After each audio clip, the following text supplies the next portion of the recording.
Welcome back to On the Same Page. We are on Daf Ayin Zayin Amud Aleph, 77a of Mesachas Kiddushin. We're starting 6 lines from the bottom of the page. The first word on the line is Shenoda, and in the middle of the line we have a brisa. It begins Tanu Rabbanon, the rabbis taught.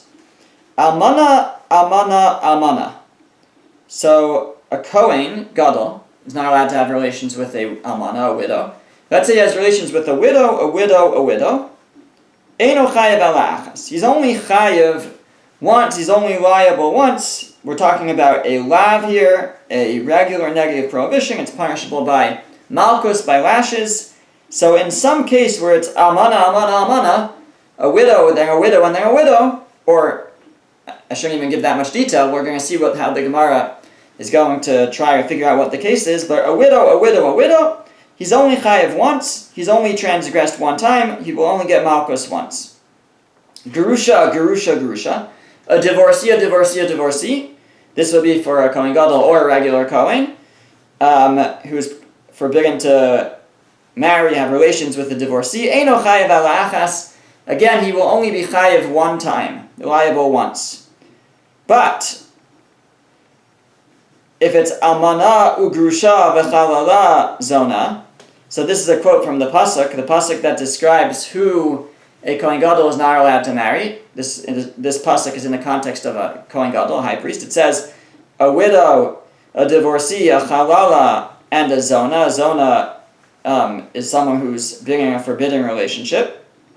So if it is all four, Bizman shehem keseder, if it would be in that order, first an almana, a widow, then a grusha, then a divorcee, then a halal, and then a zona, chayav al kol achas v'achas, he'll be chayav, he'll be liable for each one. But if it's not in that order, if it's zinsa, let's say she was first mizaneh, first she had the forbidden relations, then nischalala, then she became a halala, then v'niskarsha, then she got divorced, then v'nisarmala, then she became a widow, Eino chayav ala achas, and then if he had relations with her, he will only be chayav one time, liable for one violation. So the last two cases seem to be describing one woman, and it depends what order she enters each stage of life, so to speak. So if she first became widowed, then she married someone else and she got divorced. So now she's both a widow and a divorcee. And then she somehow became a chalala.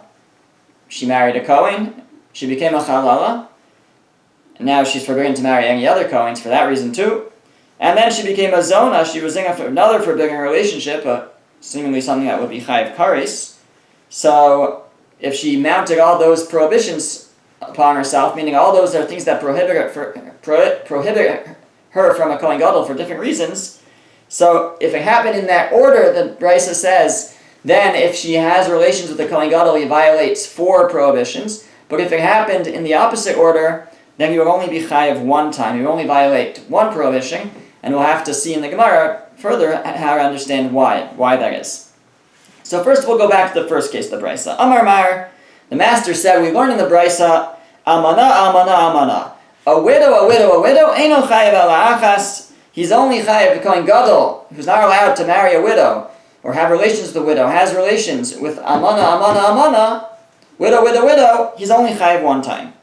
So the Gemara asks, Hi almana hechidami, what is the case of this almana, this widow that we're dealing with? Ilema sheba al almanas Ruvain, vel almanas Shimon, vel almanas Levi. If you tell me what it means is 3 different widows. He first had relations with the widow of Ruvain, and then with the widow of Shimon, and then with the widow of Levi. Why would he only be chayav one time in that case? Top of the next page. Hare gufin muchlakim, hare shemos muchlakim. We're talking about different people, different women, 3 different widows, and each one has its own prohibition, its own shame, its own prohibition of widow, separately. So why would he be only chayav once? He had 3 separate violations here. So that can't be what we're talking about. Ella sheba al almana achas shalosh bios. So you'll tell me, no, we're talking about one widow. He had relations with her 3 times. So, okay. So it's the same widow, just 3 times. Hechidami, but what's the case? Idelo asr bey. If they didn't warn him in between, let's say, he doesn't know that that she's a widow or that this is forbidden, so they didn't give him any warning in between. Pshita de'eno chayev alachas. It's obvious then that he's only chayev once, because it was the same state of mind all 3 times he had relations with this widow. Nothing changed. So of course he's only chayev once, because he didn't know anything different. It's the same helam davar. It's the same mistake that he's making for all 3 times he had relations with her. So ella da'asrube. So rather you'll tell me, no, they warned him in between. He had relations with this widow, and then they said, you're not allowed to do that. And then he did it again. And then he did it again. So, akol chada v'chada, amayin chayev, ela achas. If they warn him about each one, amayin chayev, ela achas. Why would he only be chayev once? V'hatnan. We learned in a Mishnah. Nazir shahaya shosa yayin kol hayom, kulo. If a Nazir is not allowed to drink wine, if he drinks wine all day long, so he's only chayev one time, because he wasn't warned. But amru lo al tishta, but if they told him, no, don't drink, you're not allowed to drink wine, and then he drank, and then they told him again, so v'ushose, and he drinks, chayev al kol achas v'achas. So then for each time that he drinks, he is liable. So over here, what's the case? What's the case of this amana, where he's only chayev once? Again, if we said for sure it's not 3 different amanas, 3 different widows, because for sure he'd be chayev in that case 3 times. You'll tell me it's the same widow 3 times. So if they warned him in between, if they didn't warn him in between, why? Of course he's only chayev once. It was only one mistake that he made. If they did warn him in between, why would he only be chayev once? He should be chayev each time. So the Gemara says, lo tzricha. No, you know where we need to teach me this case for? Sheba al amanas Ruvain, shahaisa amana Shimon, shahaisa amanas Levi. What happened was, it was one time that he had intercourse with her, one transgression, or one moment, one act, but she was an almana 3 times over. We're talking about where she was a widow 3 times over. She was married to Ruvain, Ruvain died. She became a widow. She married Shimon. Shimon died. She became a widow again. She married Levi. He died. She became a widow again. And now she has relations with the Kohen Gadol. So there, Ma'u Detema, what might you have said? Hare Shemos Muchlakim, that she has different names, different statuses of Amana 3 times, and that he would be chayav 3 violations. Kamash Malan, comes this price and teaches us, Gufim muchakim ba'inan v'leka. No, it would have to be different people in order for him to be chayav more than once, and we don't have different people. It's the same person. At least we need different acts. But this is one act with one person, and so he's only chayav one time. It's one almana, it's one widow, and he's only chayav once. He's only liable once for this act. Okay. And the same is true for the next line of the Mishnah, which said grusha, grusha, grusha, a divorcee, a divorcee, a divorcee. Again, we would go through the same question and we would come out with the same answer, that it's coming to teach me that even though she got divorced 3 times, she's still only one violation of marrying a divorcee. Okay, now we go to the next part of the Mishnah, which talked about the order of that the Mishnah said, if he has relations with, if a woman becomes an almana, a widow, and then she becomes a grusha, then she marries someone else and gets divorced, and then she becomes a chalala, because she marries a kohen, let's say, and then she becomes a zona, because she has relations, intermarriage, or she has adultery or something like that. So that's mounting prohibitions. Then, if she marries a kohen gadol, he'll violate 4 times. 4 different things: widow, divorcee, chalala, and zona. But the Mishnah said, but if it was in the opposite order, then she would only violate once. He would only violate once. If her life story happened in the opposite order, she first became a zona, then a chalala, then a divorcee, and then a widow, so then and then married a Kohen, he would only have one violation. So what's the story? Why does it matter the order? Ask the Gemara, Haitana Maika Savar. What does this Tana hold? And it's going to be asking questions regarding the concept of Ein Isser Chal al Isser, that one prohibition cannot take effect on top of another. And that's a question. Does one prohibition take effect on top of another? If she's an almana, she's a widow, she's forbidden to the Kohen Gadol, and then she marries someone else and gets divorced. So now she's also a divorcee. Can that take effect on top of it? She already can't marry the Kohen Gadol because she's a almana, she's a widow. Does the prohibition of Gerusha also take effect on top of that? That's the concept of Isser Chal al Isser. Can one prohibition take effect on top of another one? So the Gemara asks, Hi Tana Maika Savar, what does this brisa hold? What does this Tana hold? Ika Savar Isser Chal al Isser.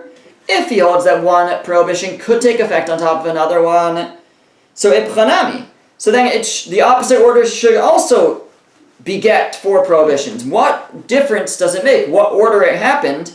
How she became each of these statuses? We said in one order he violates four, and in the other order he only violates one. But why does if a prohibition can take effect on top of another prohibition, then the Kohen Gadol ends up that this woman has four prohibitions against him, towards him. She's all four. She's widowed. She's divorced. She's a halala. She's a zona. So. What difference does it make? What order are they happening if one can take effect on top of the other? The Ika Savar Ein Isser Chal al Isser. And if he holds that a prohibition does not take effect on top of another one, Afilu Kiseder Hazeh Nami. Even if it happens in the first order, which is the order of the Pasuk, the order that the Pasuk describes the prohibitions, Almanah, widowed, Gerusha, divorced, Chalala, and then Zona. If one Isser doesn't take effect on top of another, then again, he should only violate once. So what's the difference? So Amar Rava, Rava explains, Hai Tana, Isser Chal al Isser Lesle. In general, this Tana holds one prohibition can't take effect on top of another. But Isser Mosif Isle. But if the second prohibition adds something new, then it could take effect. So like this. So that's why the order makes a difference. It depends if the new Isser, the new prohibition, is adding something or not. And if it is, then it has room to land and it takes effect. But if it doesn't add anything, then it won't take effect. So it's like this. Almana Asur Kohen Gadol. An almana, a widow, is prohibited to marry a Kohen Gadol. So this woman becomes a widow. Now she has a certain prohibition that falls upon her, that she can't marry a Kohen Gadol. But she is allowed to marry a regular Kohen. Havya la Gerusha, but then she marries whoever and she gets divorced. So now she's also a divorcee. So does that take effect? That she's now not just the status of Almana, but she's the status of Gerusha for whatever that entails. So says the Gemara, Migo di Tosef lo Yisura lagabi Kohen Hediot, Itosef lo Yisura lagabi Kohen Gadol. Since something new happens, she's now, previously when she was just a widow, she was only prohibited to a Kohen Gadol, the high priest. Now that she's a divorcee, something is added to her, something changed in her status, she's now prohibited to a Kohen, a regular Kohen.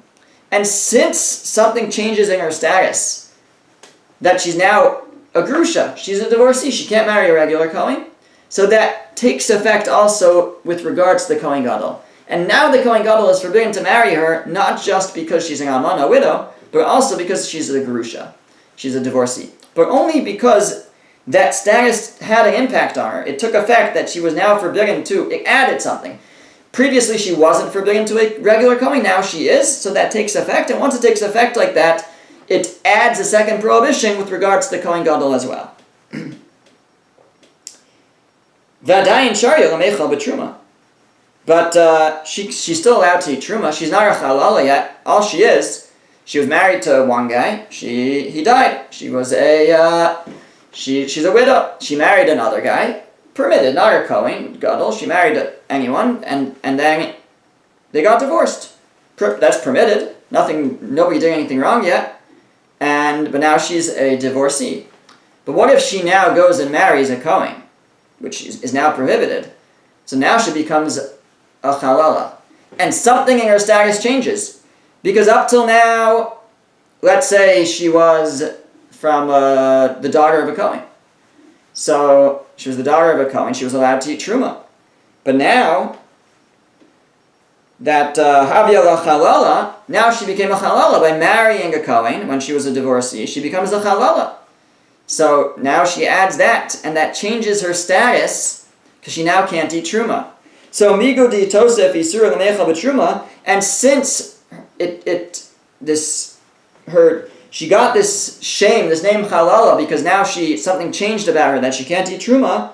Itosef isur l'gabe kohen gadol, so it gets tacked on also to the kohen gadol that now he can't marry her for 3 reasons. She's a widow, she's a divorcee, and she's a halala. Okay, Ela Zona my Isser Mosef Ispa. But what about Zona? So she went and she had relations with somebody who was a Chiyuv Kares, a relative, or she's married, so she has a relation with someone, but she has adultery. So now she gets the name Zona.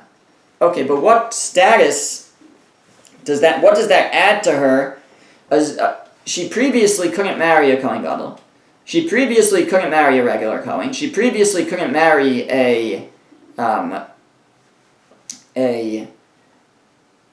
she previously couldn't eat truma already, because she already had all those on her. So what does being a zona change about her? What does that add that we would say, since it adds here, it tacks onto the Kohen Gadol also? So that's the Gemara's question. The Gemara says, Amar Rav Chana bar Rav Katina. Rav Chana bar Katina says, Hoel v'shem znus posel b'Yisrael. What it added was something that can actually disqualify her from marrying or being with a regular Yisrael. And that's kind of a specific circumstance, but what that means is, in the specific case of a woman who commits adultery, so she becomes, it's asur l'ba'al, asur l'ba'al. When a woman commits adultery, she becomes forbidden to both the man she committed adultery with and her husband. So the name Zona, at least in that instance, creates a new prohibition on her that she's now forbidden to her husband. So therefore, at least in some circumstances, the name Zona does add something, a new Isser on her, a new prohibition, and once it adds a new prohibition to her, it can also take effect with regards to the Kohen Gadol, and that's why in that specific order,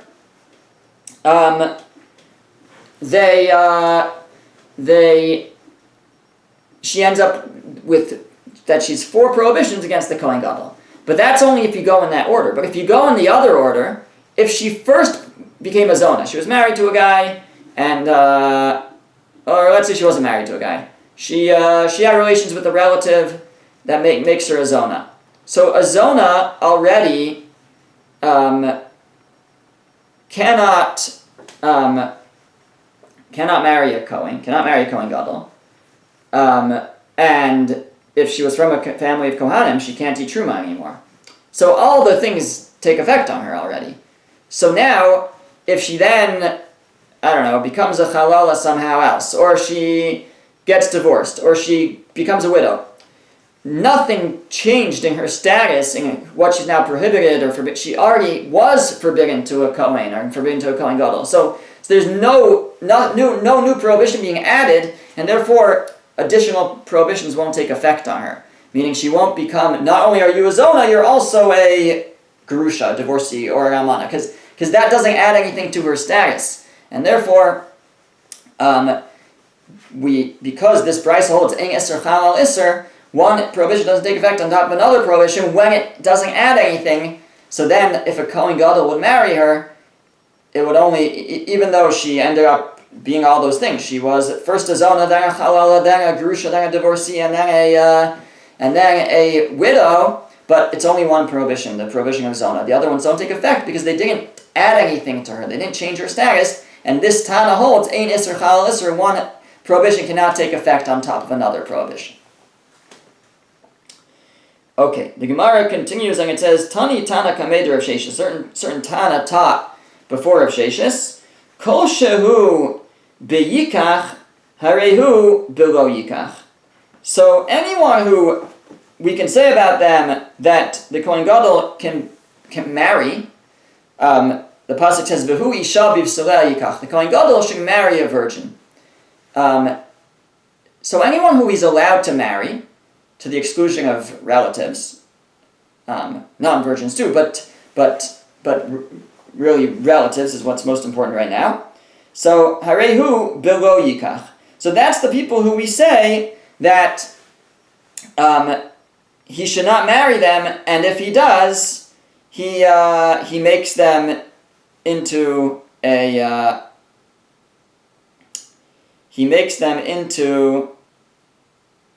a chalala, or they produce chalalim.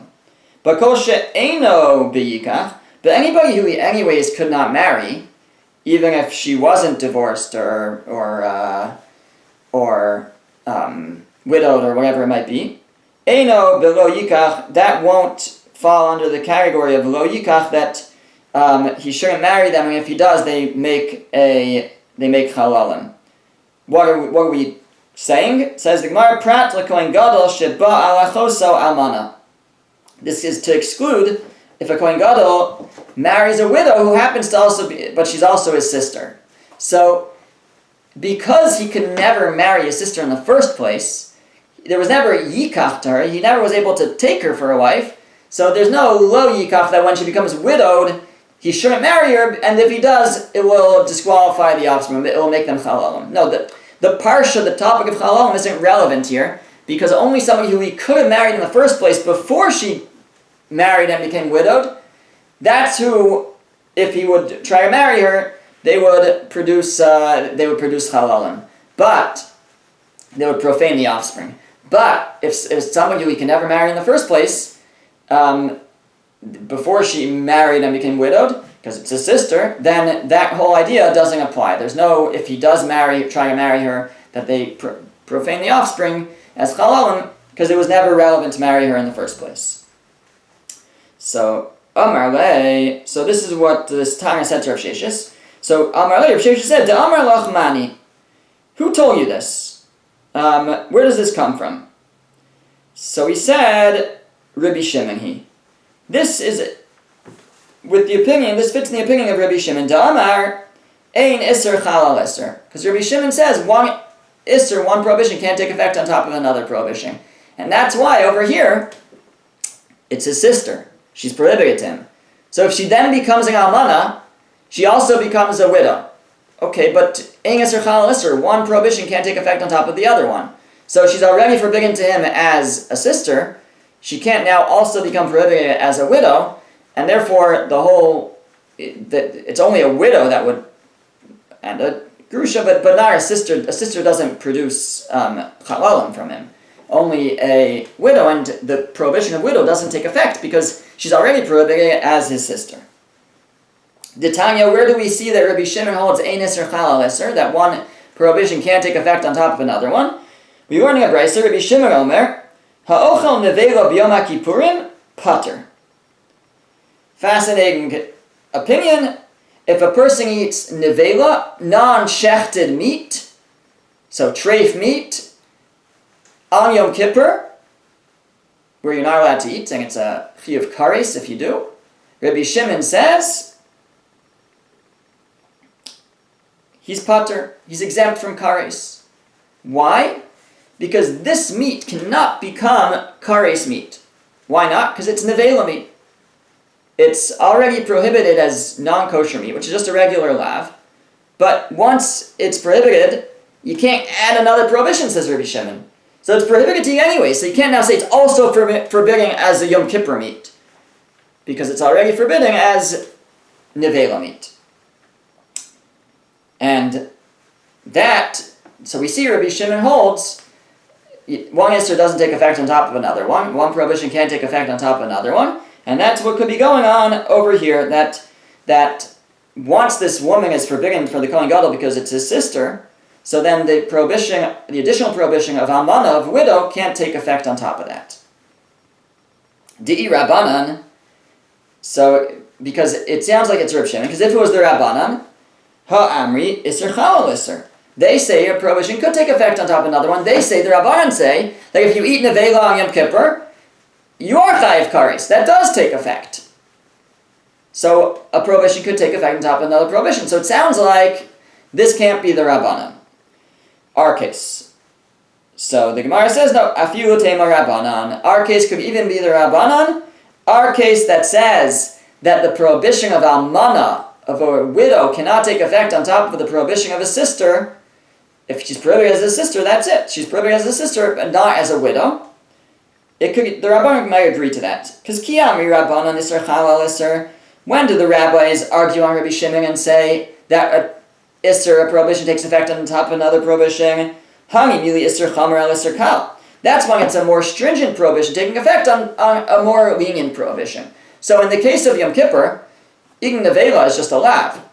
Not just, but it's a lesser evil, lesser prohibition, lesser transgression. So there comes along Yom Kippur, which is a kares, and it's a stronger prohibition. That's where the Rabbanan will say it takes effect. A stronger one can take effect on a weaker one, on a more lenient one. Aval iser kal, iser chamor, lo chal. But they might agree that something weaker, something lighter, won't take effect on something more stringent. And since achoso, a guy's sister, is a much more stringent lav, a stringent prohibition. It's kares.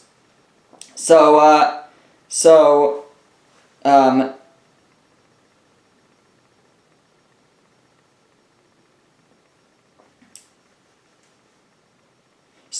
that's more stringent. So to say right now she's forbidden as a chiyuv kares, and then she gets married to someone and she becomes a widow. Now she's also forbidden to the Kohen Gadol as an Isser Lav, a weaker Isser. She's anyways his sister. So there it won't take effect. The additional weaker Isser, weaker prohibition won't take effect. That's what the Rabbanan might hold. And so this teaching that if he couldn't marry her in the first place because she was his sister, she does not become prohibited to the Kohen Gadol additionally as a widow, and therefore the offspring won't be chalalim. Even the Rabbanan might agree to that. Ikadamri, there are those who say as follows: Ha'amani Rabbanani. They don't start with it being Reb Shimon's opinion. They start actually, it must be the Rabbanan's opinion. Why? Da'amri Isser Chalal Isser. Because the Rabbanan say in general one Isser, one prohibition does take effect on another prohibition. But V'kiyami Rabban Isser Chalal Isser. But when do they say that? Hani Mili Isser Chamer Al Isser Kal. They say it when it's a more stringent Isser, taking effect on top of a more lenient one, like Yom Kippur taking effect on this meat. In addition to that, it's already nevela, it's already treif meat. So that is where they say one Isser, one prohibition takes effect on top of another one. Aval Isser Ka'al Isser Chamor, but something more lenient on something stronger, lo chayo. They would say it doesn't take effect. And this pasuk is coming to teach me that.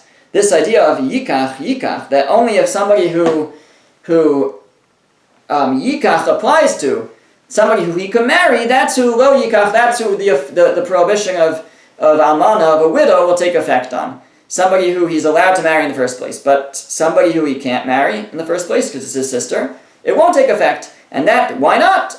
That's where the Rabbanan learn out, because a weaker Isser can't take effect on a stronger Isser.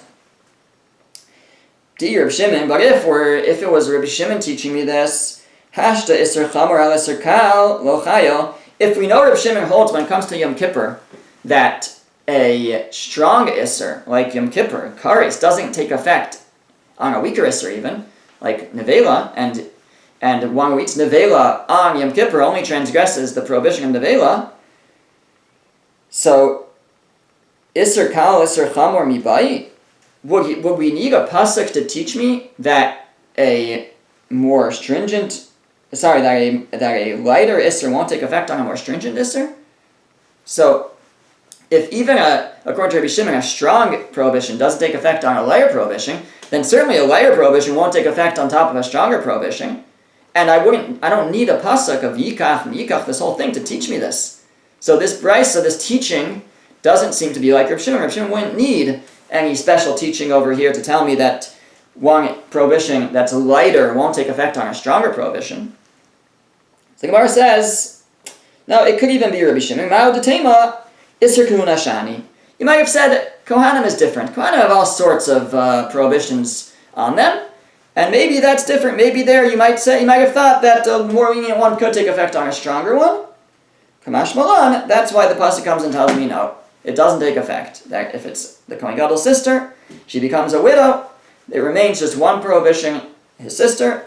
The prohibition of almana, of widow, doesn't take effect, and therefore if he would try to marry her, which he can't, the child would be a mamzer, but it wouldn't be a halal, it wouldn't be, it wouldn't be a halal. Okay. Amalei Rapapa Abaye.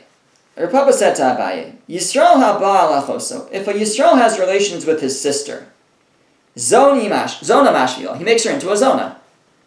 Like we said, that a chiyuv kares, a relationship that would beget kares, begets a zona. It turns her into a zona, and she can no longer in the future marry a Kohen. Okay, but what about chalala? Chalala mashvila or lo mashvila? Does that relationship also turn into a chalala? If a Yisrael has relations with his sister, does the sister become a chalala? We know she becomes a zona, does she become a chalala? Mi amrinan kavachomer mechayde laving. Habya kavachomer. Do we say the following kavachomer? Mechayde laving habya chalala, mechayde krisis lo kol shegin. If we know she becomes a woman becomes a chalala in a case of a lav, of a negative prohibition, a Kohen Gadol, a widow marrying a Kohen Gadol marrying a widow, or a Kohen marrying a grusha, that's a regular lav. It's not kares, and yet she becomes a chalala. So mechayve krisis lo kol shegin. So a kares situation, a man marrying his sister, all the more so. O dilma, or maybe we'll say ein chalala ela me iser kahuna. That no, the only time a chalala gets created is if it's a Kohen involved in a specific prohibition that's specific to Kohanim. And so a regular Yisrael, relations with his sister, it's Viv Karis, terrible thing, but doesn't make the children chalalim. Perhaps it's only when it's a Kohen involved in an Isser, in a prohibition that's relevant to Kohanim. Amarle, so he responded, this was Rapapa to Abaye, so Abaye responded back, Ein chalala ela me'isr kahuna bilvad. The second thing is correct. There's no chalalim except from a Kohen involved in a relationship that's specific to Kohanim. Amar Rava. So Rava said, Minaha mil sadam rabbanan. Where does this come from? That which the rabbis say, Ein chalala ela me'isr kahuna, that you can only have a chalala from a Kohen involved in a prohibited marriage to a Kohen. Titania, because we're learning a brisa. So the brisa is going to address the following. We have sort of one pasuk that sums up all the prohibitions of a Kohen Gadol.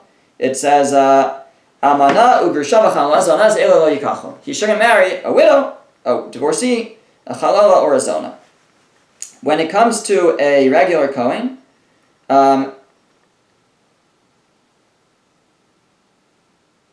it says them more separately. It says, when it comes to a regular Kohen,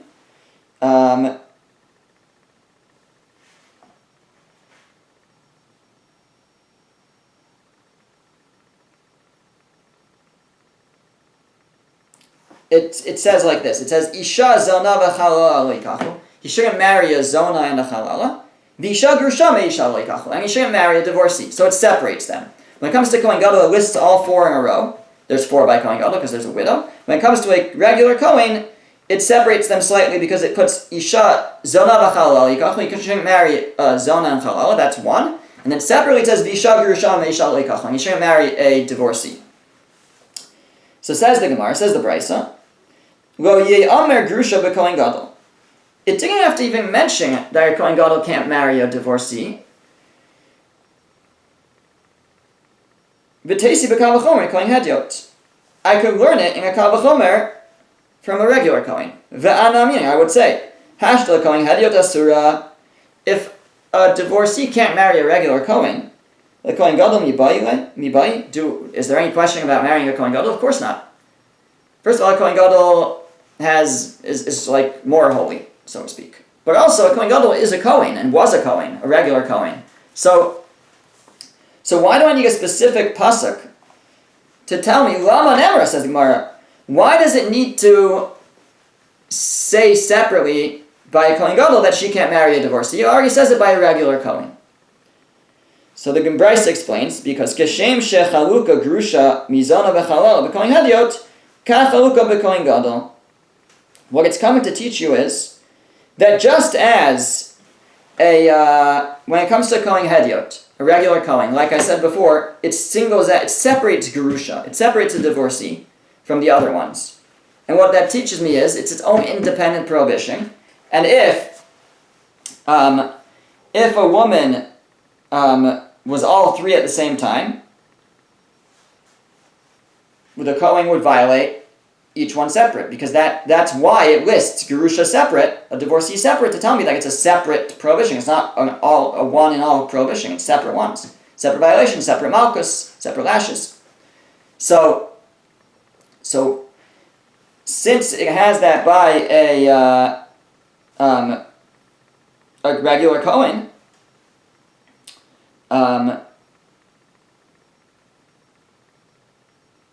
so I learned from there to a Kohen Gadol as well. That a Kohen Gadol, it says he can't marry an almana, a widow. So if she would be both a widow and a divorcee, is that two separate things, or would that be one violation? So we see from the fact that by a Kohen it separates it, so tells me, and then it repeats it by a Kohen Gadol. It says Gerusha, it says divorcee by Kohen Gadol as well. That's to tell me that also by a Kohen Gadol they're separate. Just like Gerusha is separated from a zona and chalal by Kohen Hediot, by a regular Kohen, to tell you that each one is its own prohibition. So too it's separate by a Kohen Gadol. Gemara says Pshita, that's obvious. Migra Gara, is a Kohen Gadol any worse? A Kohen Gadol is just like a Kohen on steroids. He's just an elevated Kohen. So if it's separate prohibitions for a regular Kohen, it should be separate prohibitions for a Kohen Gadol. Ella, so rather, you have to say it like this. Kishem shechaluka grusha mizona v'chalala b'kohen hediot, kach almana chaluka migrusha v'chalala zona b'kohen gadol. So too, the almana separate. Meaning the almana, the widow, just like when it comes to a regular Kohen, each of these is a separate prohibition, as we see from the Gerusha being listed separately. So too, when you look at Kohen Gadol, of course those ones are separate, because those are by a regular Kohen also, of course they're separate. But what about Almana? What about a widow? A widow is an additional new prohibition for a Kohen Gadol. So is that a separate prohibition that is independent always, and if she would be multiple things at the same time, it would be separate prohibitions? Or is that just when it's on its own, it's a separate prohibition, but maybe when it's with the other ones, it's not separate. If she was both a divorcee and an almana, it wouldn't be separate. That's why it comes to tell me that by relisting all of them, that it is in fact separate, that each one is its own thing. Meaning that almana is equal to the other ones, and that we know the other ones are separate, they're their own prohibition. So almana, widow, would be its own prohibition as well. Okay, then we have to ask the same question. V'chalala zona b'kohen gadol. It also says chalala, and it says zona by kohen gadol. Repeats. It says it by regular kohen. It says it by kohen gadol. So lama nemra.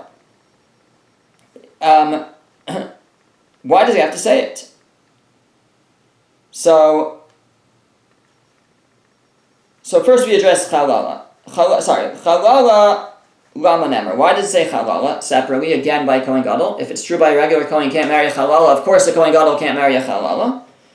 So to tell me, Ein Chalala Ela Meser Kahuna. That's where we learn it from. That's what we were looking for. That's how we got here in the first place. It's to tell me that you can only have a Chalala from Isuri Kahuna, from prohibitions of Kahuna, because you have this extra word the reason why it repeats it is to learn that the way it says it is Almana ugrusha v'chalala, and then it says Zona. So Almana and Grusha are specific to Kohanim. So it's telling you that Chalala is like Almana Grusha, is to be learned from Almana Grusha, from the widow and the divorcee. That those are only true by Kohanim. And after it says those things which are only by Kohanim, that's when it says Chalala. That's to tell me that Chalala is only from things that are prohibited to Kohanim. And that was our question, well, how do we know that Chalala is only produced from a violation that's relevant to Kohanim? It's because of the way it says it. Almana Grusha v'Chalala. It says it right after Almana Grusha, which are only relevant to Kohanim, and that teaches me that Chalala only comes from a prohibited relationship of a Kohen. Zona lama nemra. Now, just finishing off the thought, why does it say Zona again? Again, if it says Zona by a regular Kohen, I can figure out that it's prohibited to a Kohen Gadol. Why does it have to say it specifically by a Kohen Gadol? So nemra kan Zona v'nemra lahalan Zona. So we'll say that it says over here a Zona, and it says elsewhere it mentions a Zona. And that is by a regular Kohen. It says it both by a Kohen Gadol and says it by a regular Kohen. And that's to teach me that ma kan zaro chulin, af lehalan zaro chulin. That just like over here by the Kohen Gadol, that's where we have the language lo yichalel. It's by the Kohen Gadol we learn that if he has relations with the Zona, he makes a chalala. So too, we now learn back from here to regular Kohen that if a Kohen has relations with a Zona, then the offspring is also a chalal. And then finally, the Gemara says, Amar Rav Ashi says, Hilkach, therefore, since, like we said, you only have a chalala is only produced from an Isser Kahuna, a prohibition of Kahuna, Kohen Abal Achoso Zona, if a Kohen would have relations with his sister, who is a Zona as well, not a Zona. Kohen Abba Achoso, a Kohen who has relations with his sister, Zona Mashvila. He makes her into a Zona. Chalala lo Mashvila, but he doesn't make her into a Chalala because she's not prohibited in a way that's specific to Kohanim. She's a sister, that's why she's prohibited. But she's not a divorcee, she's not an Almana. She's nothing that's specific to Kohanim. So therefore, if he has relations with her, he doesn't make her a Chalala, he makes her a Zona. But, right, Chalala lo mashvila. But if Chazar Abala, but now that she's a Zona, if he then has relations with her again, Asa Chalala, now we will make her into a Chalala, because now she's a Zona. A Zona is a specific prohibition to a Kohen. And now if he had relations with her, besides her being his sister, she's now a Zona, assuming we hold Isser Chalal Isser. This opinion we have to hold that. But now she's this additional prohibition of Zona, and here it's a new prohibition because she, as his sister, she's not prohibited to anybody else. So, right, so there is something new that's happening now when she's made into a Zona, and so if this would take effect, it's Isser Mosif, it should take effect, and now, because she's prohibited to the Kohen as a Zona, in addition to being a sister, so now, since that's a specific prohibition for Kohanim, Asa Chalala, if you have relations with her, she would make her into a Chalala. He would make her into a Chalala. Okay, we'll pause here.